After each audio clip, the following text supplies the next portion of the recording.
E esse vídeo ele tem a duração de mais ou menos 90 segundos. Então vamos iniciar.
Então nós vamos continuar nossa aula. Espero ter apresentado de uma forma bem clara no vídeo o aspecto e a movimentação da Escherichia coli.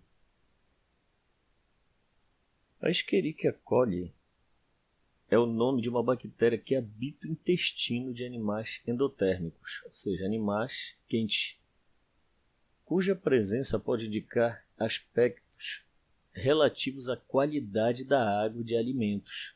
Só um comentário. É feito análise de águas de praias. E onde tem Escherichia coli, é sinal que tem fezes humanas. E onde tem fezes humanas, tem uma porção de outros tipos de patógenos. Então, a Escherichia coli, ou a E. coli, também pode provocar doenças como infecções urinárias, isso é muito comum, diarreia, e a colite hemorrágica e síndrome hemolítico-urêmica. Aqui nós temos a fonte para você, do Brasil Escola.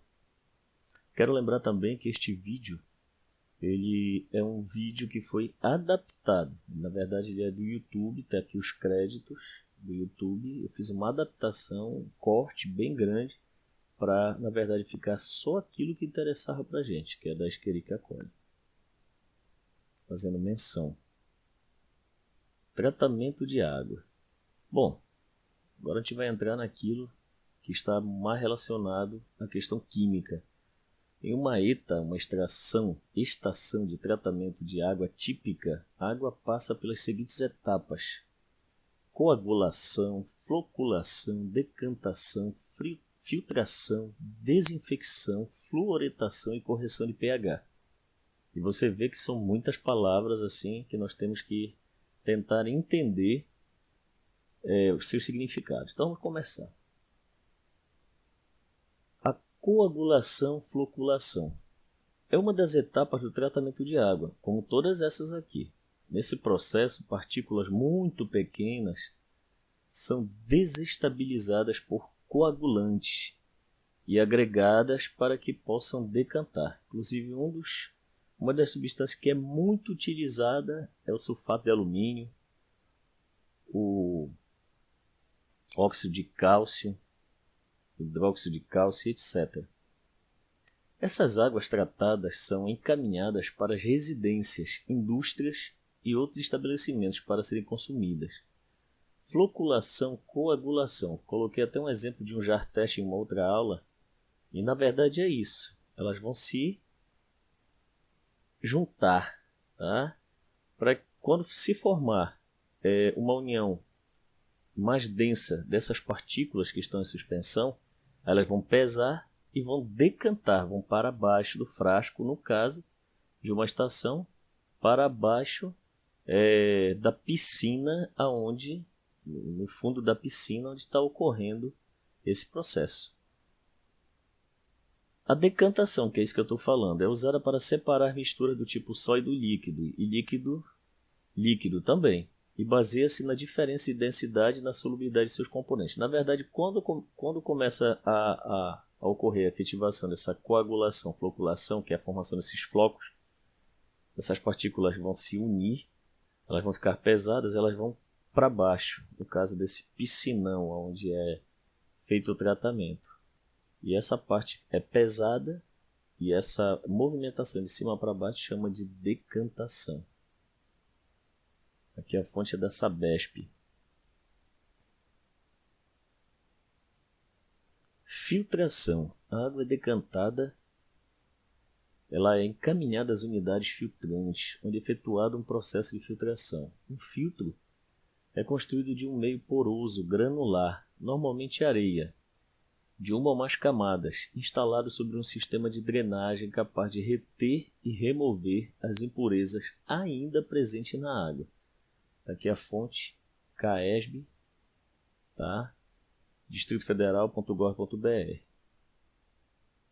E aqui eu tenho nessa figura, que a gente tem aqui os créditos, que é o educador.brasilescola.com.br.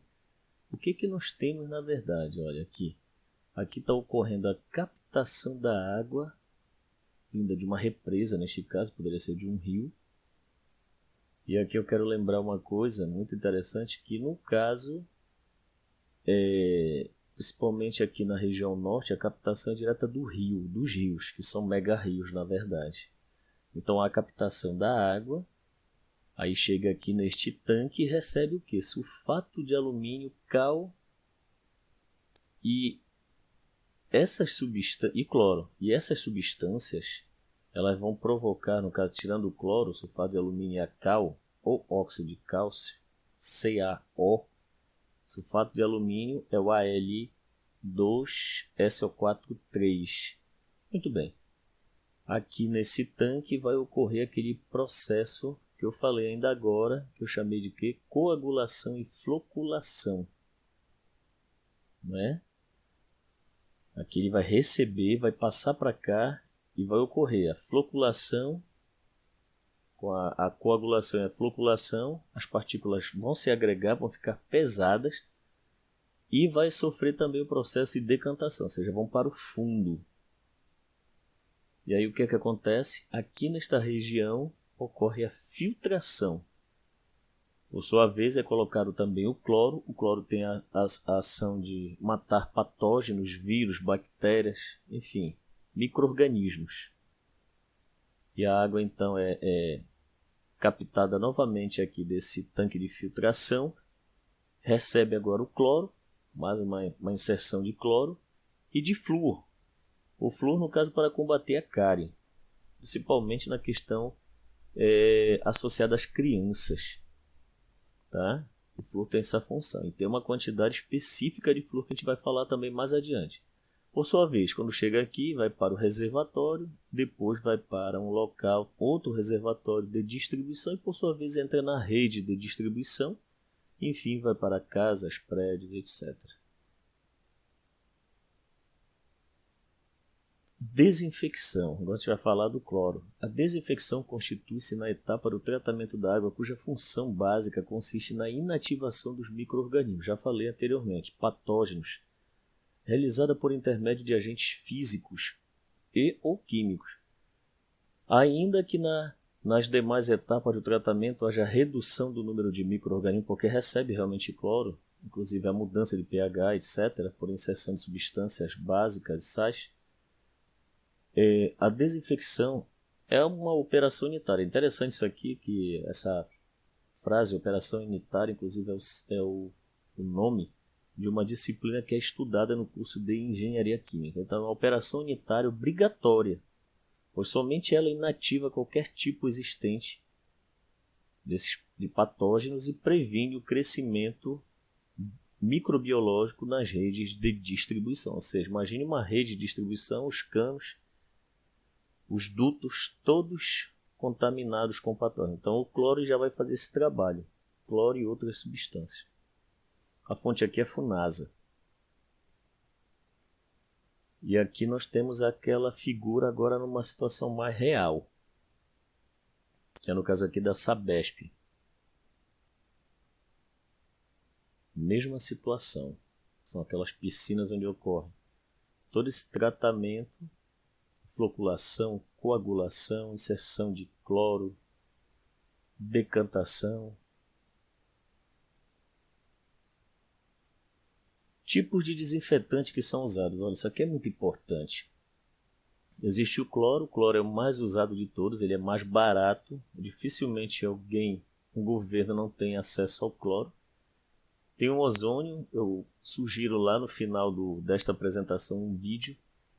Português também, são 2 vídeos, um brasileiro e um português. E o português ele fala desse tratamento de ozônio. Eu tive a oportunidade de ver isso em Portugal. Inclusive numa estação de tratamento de resíduos, extremamente moderna.